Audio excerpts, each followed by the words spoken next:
Assalamualaikum dan salam sejahtera. Pada yang belum kenal aku lagi, aku Farhan Nasir dan setiap Isnin dan Jumaat aku post vlog aku dekat channel ni. Aku share pengalaman aku dalam usaha mencari segenggam belian dan sejongkong emas, dan kadang-kadang aku akan share apa yang aku fikirkan. Itu yang aku nak buat hari ni. And tadi aku ada post kat Facebook tentang satu topik lah. Topiknya ialah mencari erti rezeki. Aku ni setiap hari aku menulis kat Facebook.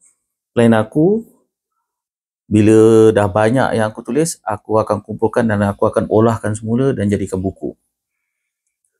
Jadi tadi aku buat satu post, tajuk dia mencari erti rezeki.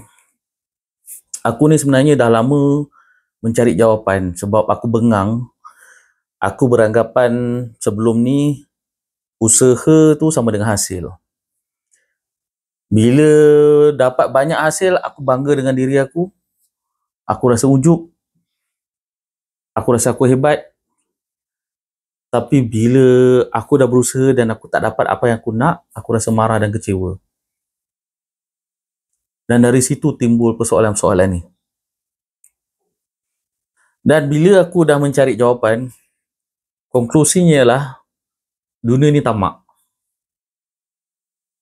Dunia ni menuntut banyak pengorbanan dari aku, dari kita semua, dan balasannya atau hasil yang kita dapat tu tak setimpal dengan apa yang dah dikorbankan.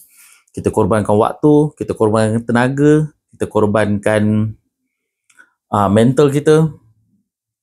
Bila kita nak buat sesuatu, kita bagi idea. Bila kita nak berhadapan dengan orang, kalau orang tu tak sopan ke, kalau orang tu agresif ke, benda tu boleh bagi mental scar kat kita. Sebab apa? Tapi kita teruskan juga sebab apa? Kita berusaha nak dapatkan hasil lah. Kan? Jadi dari situ aku faham yang duduk kat dunia ni tak best lah. Dan mengingatkan aku bahawa dunia ni adalah tempat sementara. Jadi memang tak patut jadi tempat yang best untuk kita duduk kan. Tempat yang sementara sebelum kita pergi ke destinasi yang seterusnya. Itu satu. Kedua, sebab dia tak best dan dia menuntut banyak pengorbanan dan hasil yang kita dapat tu tak setimpal.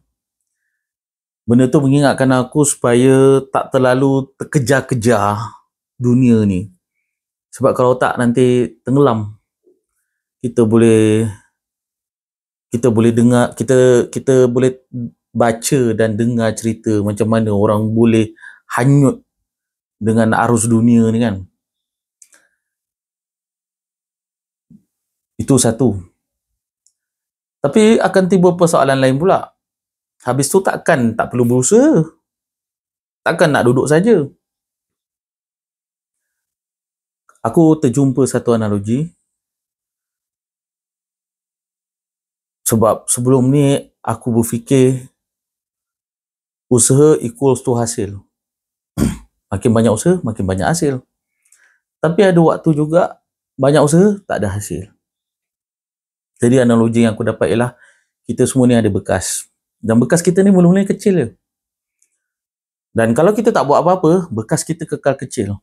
Dan bila dilimpahkan rezeki, apa yang kita dapat? Sedikit lah. Sebab bekas kita kecil.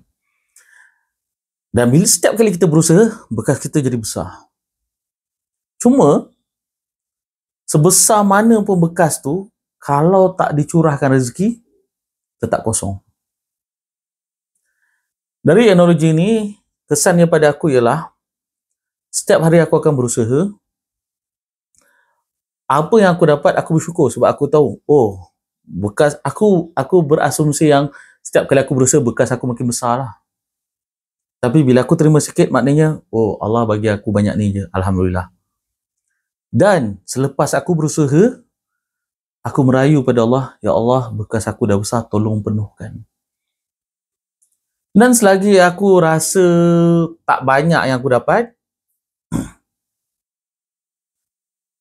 aku akan terus berusaha sebab nak besarkan bekas tu.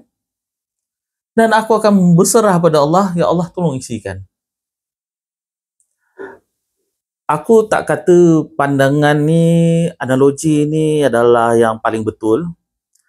Tapi sekurang-kurangnya fikiran aku jadi tenang. Maknanya seolah-olah macam kalau sebelum ni, oh, akulah yang paling hebat, inilah yang aku usahakan, ini aku punya, aku usahakan, kan? Itu yang aku fikir. Tapi sekarang, oh, apa yang aku ada, ini semua Allah bagi. Aku hanya berusaha untuk membesarkan bekas aku, dan aku merayu pada Allah, ya Allah tolong isikan rezeki dalam bekas aku ni. Dan bekas ni bila dah terisi, kalau tak dibuat apa-apa, itu ajalah isi dia. Jadi apa yang aku kena buat, yang orang lain pun kena buat, bila bekas ni dah terisi, kita ambil, ada yang kita pakai, ada yang kita agihkan pada orang lain. Korang boleh cari ranking siapa yang patut kita memberi nafkah. Maknanya nombor 1, nafkah pada diri sendiri, kemudian pada keluarga, kemudian pada siapa, kan. Korang boleh cari benda tu. Jadi itulah, kita minta bekas kita diisi, kemudian kita agihkan. Kemudian isi tu dah, bekas tu isi ni dah berkurang, kan. Kita mohon, ya Allah isikan bekas aku. Dan setiap hari kita bekerja supaya bekas kita tu kekal besar, makin besar dan banyak. Dan bila dah isi dia banyak, makin banyak yang kita boleh agihkan. Bila aku faham benda ni, aku jadi lebih tenang.